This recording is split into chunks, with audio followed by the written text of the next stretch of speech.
नमस्ते प्रिय विद्यार्थियों। तो आज हम फिर 16 जुलाई के बाद संस्कृत व्याकरण परिशिष्टम भाग से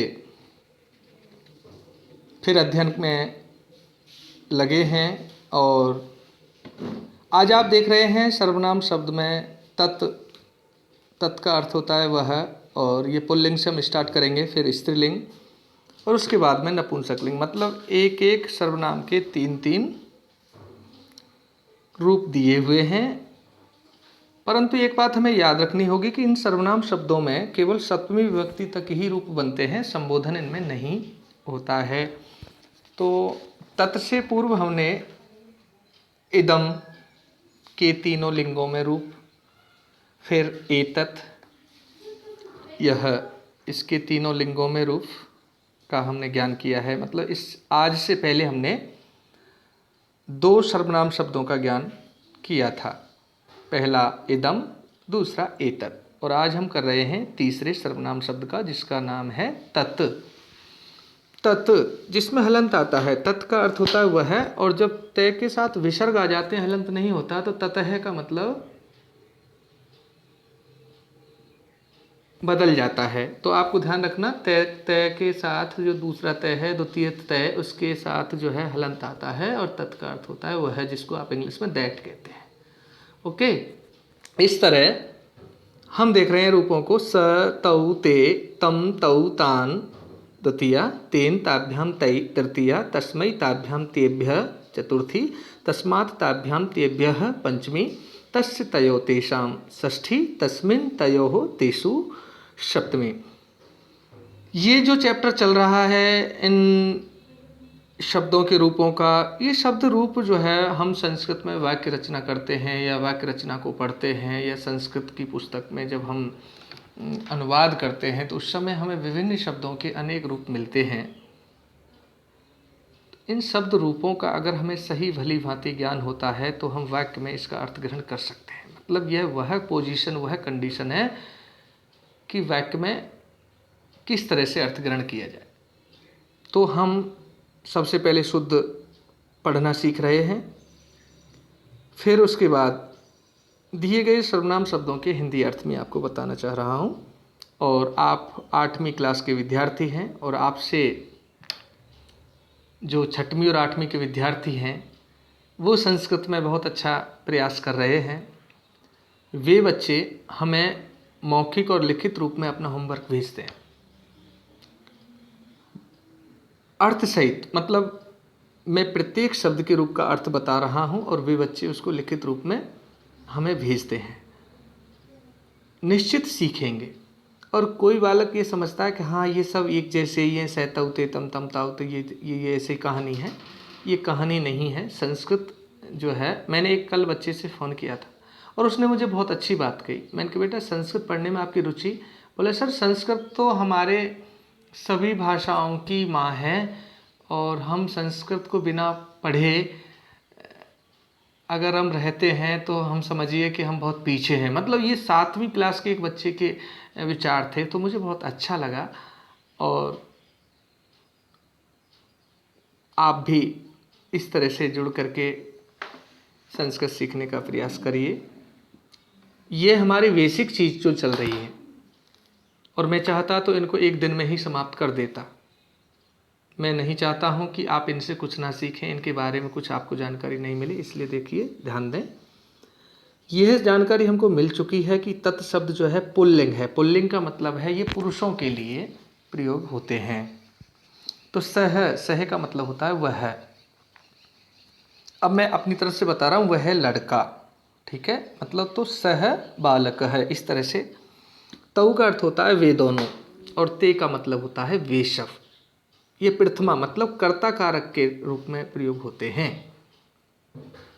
अब देखिए द्वितीया, ये कर्म कारक के रूप में प्रयोग होते हैं।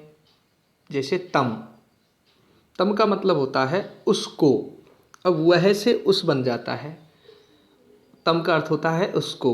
तऊ का मतलब उन दोनों को, और तान का मतलब होता है उन सब को। कर्म कारक कर्मणि द्वितीय विभक्ति होती है। कर्म होता है, जैसे आप जानते हैं ना, इंग्लिश में आप सेंटेंस बनाते हैं तो subject plus verb plus object, लेकिन संस्कृत में जब हम सेंटेंस बनाते हैं तो subject plus object plus verb ऐसे होता है।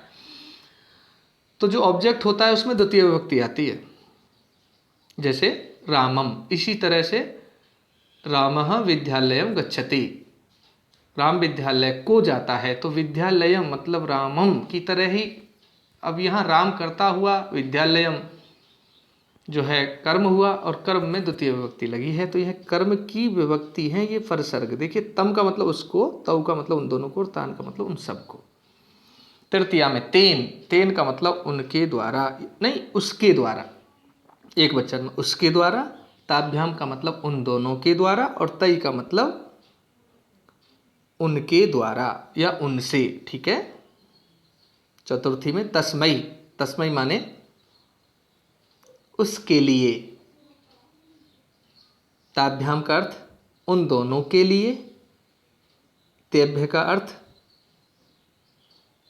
उन सब के लिए। तो चतुर्थी विभक्ति जो होती है वो संप्रदान कारक में लगती है। तो आप एक मंत्र आपने कभी सुना होगा, गुरुर् ब्रह्मा गुरुर् विष्णु गुरुर्देवो महेश्वरः गुरुर् साक्षात् परम ब्रह्म तस्मै श्री गुरुवे नमः। वहाँ तस्मै बोलते हैं ना, तस्मै का मतलब उसके लिए, है ना। तो तस्मै का मतलब के लिए, उसके लिए। ताभ्याम का अर्थ उन दोनों के लिए, और तेभ्य का मतलब उन सब के लिए। पंचमी विभक्ति में तस्मात्, तस्मात् का मतलब उससे। ताभ्याम का मतलब उन दोनों से अलग। तेभ्य का मतलब, अब देखिए यहाँ समान रूप बनते हैं बहुवचन में, चतुर्थी और पंचमी में विसर्ग के साथ होते हैं। तेभ्य का मतलब उन सब से अलग। अब षष्ठी में तस्य, तस्य का मतलब उसका, उसकी, उसके।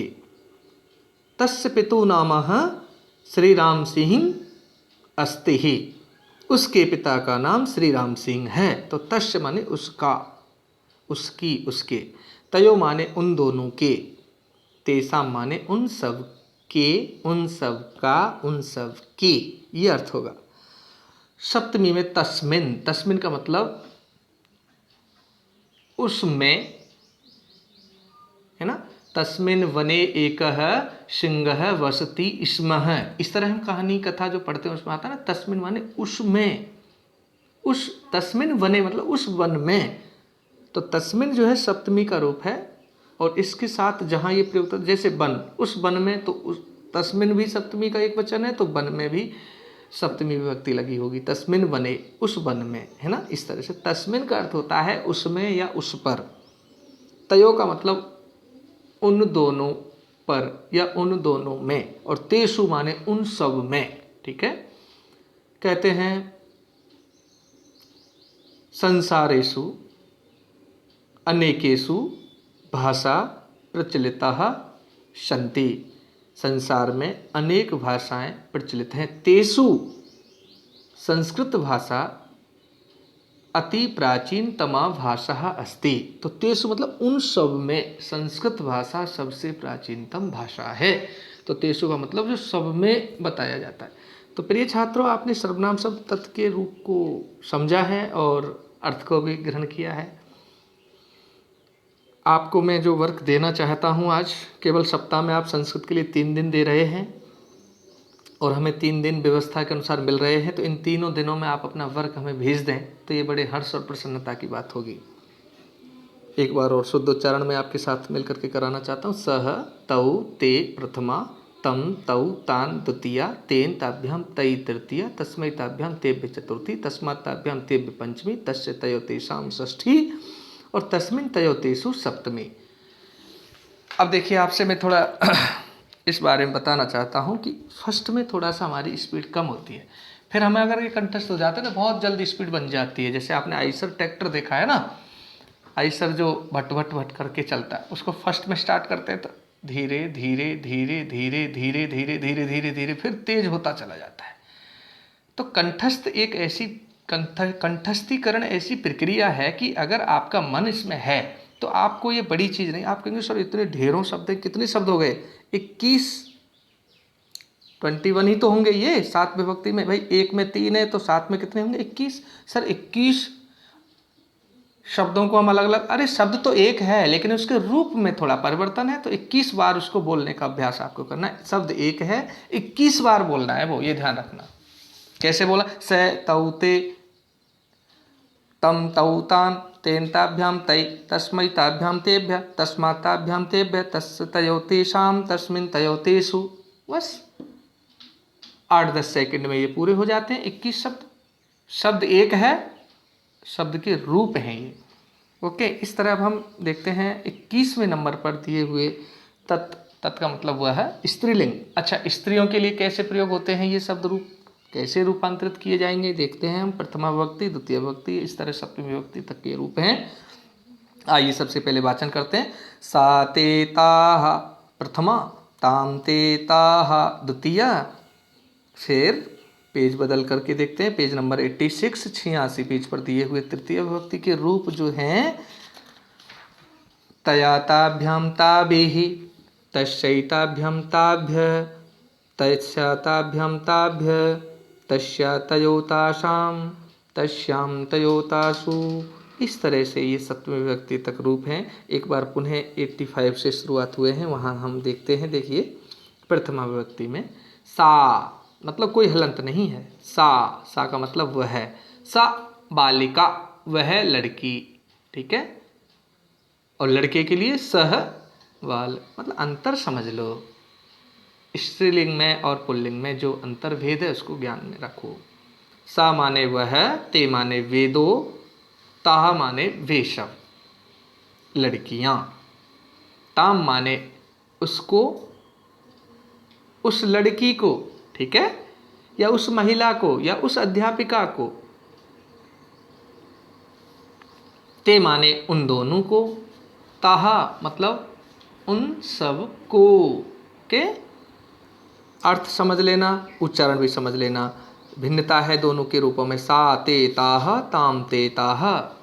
अब तृतीय विभक्ति की बात करते हैं। तया, तया का मतलब है उसके द्वारा। ताभ्याम मतलब उन दोनों के द्वारा। ताभिः मतलब उन सब के द्वारा। चतुर्थी में तस्यै, तस्यै का मतलब उसके लिए, उस लड़की के लिए। ताभ्याम उन दोनों के लिए या उन दोनों लड़कियों के लिए। ताभ्य उन सब के लिए। तस्या उससे अलग या उससे। ताभ्याम उन दोनों से, ताभ्य उन सब से।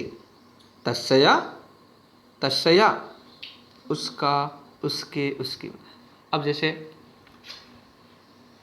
हम किसी लड़की की बात करेंगे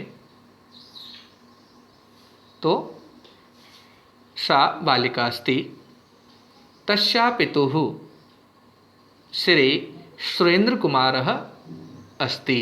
तो तस्या मतलब उसका, उसके, उसकी, ठीक है। तो तस्या, जबकि वॉइस जब बोलेंगे संस्कृत में तो बोलेंगे उसके लिए तस्य, और लड़की के लिए तस्या, यानी अकारांत, अंतिम ध्वनि अकारांत। आकारांत स्त्रीलिंग में प्रयोग होता है और एकारांत पुल्लिंग में। तस्याः उसका, उसकी, उसके, तयो उन दोनों के, ताशाम उन सब के, और सप्तमी में ताश्याम उसमें या उस पर, तयो उन दोनों पर, तासु उन सब में। अब इन तीनों जगह पर हम में या पर दोनों अर्थ ग्रहण कर सकते हैं। तो प्रिय छात्रों, ये सप्तमी विभक्ति तक जो रूप हैं सर्वनाम के, ये सब आपको याद करने हैं और बहुत ही इम्पोर्टेंट है, यानी पुल्लिंग और नपुंसकलिंग। अगर इनके मैं ध्यान रखना, संस्कृत में आपको वाक्य रचना तक ले जाना चाह रहा हूँ कि आप हिंदी से संस्कृत अनुवाद कैसे करें, लेकिन बिना इन शब्दों के आप वाक्य रचना ना हिंदी में कर पाएंगे सही रूप में, और ना ही उससे फिर संस्कृत ट्रांसलेट हो सकेगा। अब देखते हैं, शब्द हमारे पास वही है तत्, और उसका अर्थ होता है वह। अब पुल्लिंग के लिए हम समझे हैं, स्त्रीलिंग के लिए हम समझे हैं, अब हम समझेंगे नपुंसकलिंग, मतलब ऐसी चीज़ें जो ना पुरुष हैं ना स्त्री हैं। तो देखिए, बात ध्यान और ज्ञान की है, इसलिए जुड़े और समझें। तत्ते तानि प्रथमा तत्ते तानि द्वितीया तेन ताभ्यां तयि तस्मै ताभ्यां तेभ्यः तस्मात् ताभ्यां तेभ्यः तस्य तयो तेषां तस्मिन् तयो तेषु। यहाँ पर एक बात हमको नोट करनी है, ध्यान रखनी है कि तत् जो शब्द है नपुंसक लिंग में, उसकी प्रथमा विभक्ति और द्वितीय विभक्ति के रूप समान हैं, एकदम समान है, कोई अंतर तीनों वचन में नहीं है। जैसे तत्ते तानी समान हो गए। अब तीसरी विभक्ति से क्या है कि ये जो रूप स्टार्ट हुए हैं आप देख सकते हैं, ये सेम और सेम पुल्लिंग शब्दों के समान आपको दिखाई देंगे। तो हम यहाँ समझ सकते हैं कि यदि हमें पुल्लिंग के रूप याद है ना, तो नपुंसक लिंग के अपने आप याद हो सकते हैं केवल प्रथमा द्वितीय विभक्ति को छोड़कर। वो एक समान रूप रिपीट हो रहे हैं, बाकी तृतीया से सप्तमी तक पुल्लिंग की तरह ही समान होते हैं। ये बात आपको ध्यान रखनी है। एक बार मैं आराम आराम से पढ़ता हूँ। तत् माने वह, ते माने वे दोनों, तानी माने वे सब। अब मैं आपको उदाहरण से समझाना चाहूँगा। तत्फलम वह फल है, ते फले वे दो फल हैं, तानी फलानी वे सब फल हैं। तो ध्यान दें, जिस वचन में सर्वनाम होता है उसी वचन में जो है उसका रूप समझा जाता है। तो दूसरा तत् मतलब उसको, ते उन दोनों को, तानी उन सब को, तानी फलानी, ठीक है, उन सब फलों को, ऐसे हम कह सकते हैं। आइए तृतीया से तेन माने उसके द्वारा, ताभ्याम उन दोनों के द्वारा, तय उन सब के द्वारा, तस्मै माने उनके लिए, उसके लिए, ताभ्याम माने उन दोनों के लिए, और तेभ्य का मतलब उन सब के लिए, तस्मात् का मतलब उनसे अलग, उससे अलग, और ताभ्याम मतलब उन दोनों से अलग, और तेभ्य का मतलब उन सब से अलग। तो ध्यान दें, वह का मैंने उन और उस बना दिया है। अब तस्य का मतलब उसका, उसकी, उसके, तयो का मतलब उन दोनों का, दोनों की, ठीक है, तेषाम उन सब का, उन सब की। और षष्ठी में तस्मिन माने उनमें, उसमें, और तयो का मतलब उन दोनों में, और तेषु का मतलब उन सब में, ठीक है। जैसे एक टोकरी में फल भरे हुए हैं अनेक अनेक तरह के, तो उनमें से आप कहें कि उन फलों में से आम के फल निकाल कर लाओ। तो फलों में से, तो तेषु फलेषु, उन फलों में से, ऐसे हम संस्कृत बनाते हैं। तो प्रिय छात्रों, आपने ये तत् शब्द सर्वनाम शब्द के तीनों लिंगों के रूप यहाँ देखे हैं और उनके अर्थ भी आपने समझे हैं विभिन्न अवस्थाओं में। इसी के साथ हम देखते हैं अगले जो रूप हैं 23वें नंबर पर सर्व। सर्व का अर्थ होता है सब। यह है हमारा चौथा सर्वनाम है। पहला है इदम, दूसरा है एतत्, और तीसरा है तत्, और चौथा है सर्व। तो सर्व का मतलब होता है सब। सब क्या होता है? सब, ऑल जिसको कहते हैं आप लोग। इसके रूपों का उच्चारण हम करेंगे विभक्ति, सात विभक्ति और तीनों वचन में। सर्वः, सर्वो, सर्वे प्रथमा, सर्वम, सर्वो, सर्वान् द्वितीया, सर्वेण, सर्वभ्यां, सर्वै तृतीया, सर्वस्मै, सर्वभ्यां, सर्वेभ्यः चतुर्थी, सर्वस्मात्, सर्वाभ्यां, सर्वेभ्यः पंचमी, सर्वस्व, सर्वयोः, सर्वेषां षष्ठी, सर्वस्मिन्, सर्वयो, सर्वेषु सप्तमी। प्रिय बालकों, यह पुल्लिंग यानी पुरुषों के लिए सर्व शब्द का प्रयोग हम कैसे करते हैं उसकी अवस्थाओं का यहाँ ज्ञान दिया हुआ है। अब हम अर्थ ग्रहण करते हैं। सर्वः माने सब, सर्वो माने दो के लिए, और सर्वे मतलब दो से अधिक के लिए। सर्वम माने सबको, सर्वो माने दोनों को, और सर्वान जैसे दो हैं तो हम कहेंगे सर्वव, और अधिक बच्चे बैठे हैं तो हम बोलेंगे सर्वान। सर्वान मतलब सबको। मैं बोलूँगा कि ये पुस्तक दो, ये जो नोटबुक है केवल दो बच्चों को दो, तो मैं बोलूँगा सर्वौ बालकौ, और मैं कहूँगा सबके लिए दो तो सर्वान बालकान, ऐसे बोलना पड़ेगा मुझे। ठीक है, तो बात को समझना। तृतीय सर्वेण का मतलब सबके द्वारा, सर्वाभ्याम सब, यहाँ भी सब है लेकिन यहाँ दो का ध्यान रखना, ये दो के लिए बोला जाता है जब दो होते हैं, और सर्वै का मतलब सबके लिए। सर्वै प्राणी ना, सभी प्राणी, ठीक है, तो सबके लिए हम। सर्वस्मय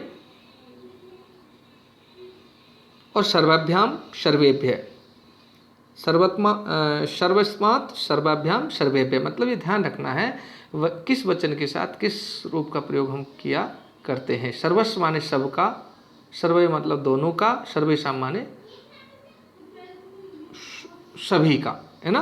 तो ये कर्ता की कंडीशन, यदि एक वचन है तो इस रूप में हम यूज करते हैं, और द्विवचन है तो उसके साथ ऐसे यूज करेंगे इसको, और बहुवचन के साथ मतलब ये कर्ता के साथ प्रयोग होगा। कभी कभी अकेला प्रयोग होता है, बाकी जैसे सभी बालक तो हम कैसे बोलेंगे, सर्वे बालकः बालका, है ना, इस तरह से। और सभी बालकों को तो सर्वान बालकान, और सभी बालकों के लिए तो सर्वै बालकै, इस तरह से हम बोलेंगे। भैया ये ध्यान रखना हमको पड़ेगा कि ये किस तरह से अवस्थाएं सर्वनाम की बदलती हुई लिखी गई हैं। अब स्त्रीलिंग में सर्वाहा, सर्वे, सर्वहा, जैसे सर्वा एक वचन में, सर्वे द्विवचन में, सर्वा बहुवचन में। सर्वाम एक वचन में, सर्वे द्विवचन में, और सर्वहा बहुवचन में। सर्वया सर्वाभ्याम सर्वाभि तृतीया में, सर्वस्वै सर्वाभ्याम सर्वाभ्य चतुर्थी में, सर्वस्या सर्वाभ्याम सर्वाभ्य पंचमी में, सर्वस्या सर्वयोः सर्वशाम षष्ठी में, और सर्वस्याम सर्वयोः सर्वासु सप्तमी में। तो ये रूप है, उसका ध्यान हमको रखना है। जैसे मैं एक वचन वालों का ऊपर से नीचे करता हूँ सप्तमी विभक्ति में, सर्वाहा सब, सर्वाम सबको, सर्वया सबसे, सर्वस्वै सबके लिए, ठीक है, सर्वस्या। तो ये जो है आप कहेंगे कि सब शब्द तो सर अपने आप में बहुवचन है, तो आप एक वचन द्विवचन बहुवचन का प्रयोग कैसे कर सकते हैं। तो ध्यान देना, मैं जो बात समझाना चाह रहा हूँ बात यह आती है कि सब शब्द तो ऑल का मतलब बहुवचन होता है। आप इंग्लिश में समझ रहे हैं इस बात को, हिंदी में भी आप समझ रहे हैं, लेकिन बहुवचन के रूप यहाँ दिए हुए हैं तो फिर बहुवचन के ही दिए हुए हैं, तो फिर चलो द्विवचन के दो के लिए हम समझ ले, लेकिन एक वचन वाले का क्या मतलब है, यहाँ भी सब बोले जा रहा है। तो एक वचन का मतलब कर्ता की कंडीशन देख करके हम इन शब्दों को प्रयोग करते हैं, ठीक है। जैसे गीता को सभी फल दे दीजिए, तो कर्ता एक वचन है ना गीता, तो गीता को सभी फल देने, तो इसका मतलब सर्वाम, गीता एक वचन करता है ना तो उसके लिए सर्वाम आएगा। और इन देखिए इन सब लड़कियों को इन फलों को दे दीजिए, तो वहाँ कर्ता क्या हो गया, बहुवचन हो गया, तो बहुवचन कर्ता के साथ हम सर्वाहा लगाएंगे, एक वचन कर्ता के साथ सर्वाम लगाएंगे। मतलब कर्ता की कंडीशन के अकॉर्डिंग इन सर्वनाम शब्दों का प्रयोग किया जाता है। आइए अब हम नपुंसकलिंग, सर्वम सर्वे सर्वाणि प्रथमा, सर्वम सर्वे सर्वाणि द्वितीया, सर्वेण सर्वाभ्याम सर्वै, सर्वस्मै सर्वाभ्याम सर्वेभ्यः, सर्वस्मात् सर्वाभ्याम सर्वेभ्यः, सर्वस्व सर्वयोः सर्वेषां, सर्वस्मिन् सर्वयोः सर्वेषु। ये सप्तमी विभक्ति, प्रथमा से सप्तमी तक का मतलब सर्वम फलम, सभी फल, सर्वे फले दो फल, सर्वाणि फलानि सभी फलों, यह सभी फल।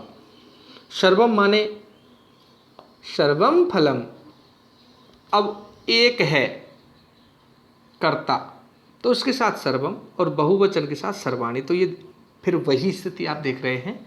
नपुंसक लिंग में केवल 2 विभक्तियों में रूप अलग होते हैं, बाकी तृतीया से वही पुल्लिंग के रूप में समझे जा सकते हैं और इनको याद किया जा सकता है। आप एक बार बोलेंगे सर्वम सर्वे सर्वाणि, सर्वम सर्वे सर्वाणि, सर्वेण सर्वाभ्याम सर्वै, सर्वस्मै सर्वाभ्याम सर्वेभ्यः, सर्वस्मात् सर्वाभ्याम सर्वेभ्यः, सर्वस्व सर्वेभ्यो सर्वेषां, सर्विस्मन् सर्वयो सर्वेषु।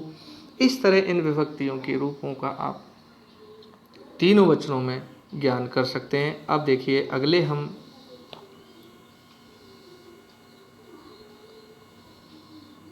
दौर में देखेंगे 27वें नंबर पर दिया हुआ हमारा, मतलब अब तक हम 26 शब्द रूपों का ज्ञान कर चुके हैं। सबसे पहले हमने संज्ञा शब्दों के रूप समझे, उसमें हमने हलंत के शब्द रूपों को समझा। फिर आ गए हम 14 नंबर से सर्वनाम शब्दों के रूप पर, और सर्वनाम शब्दों के जो रूप हैं हमने इदम से स्टार्ट किए और फिर एतत् को समझा, फिर हमने तत् को समझा, तो और उसके साथ सर्व को समझा। मैं चाहता हूँ कि आज के होमवर्क में सभी बच्चे अर्थ सहित सर्वनाम शब्द तत् यानी पुल्लिंग और स्त्रीलिंग और नपुंसक लिंग के रूपों को लिख करके शुद्ध रूप में हमें भेजेंगे, और अर्थ सहित अगर आप भेजते हैं तो वो बहुत अच्छी बात हम समझेंगे। तो आज इतना ही, धन्यवाद।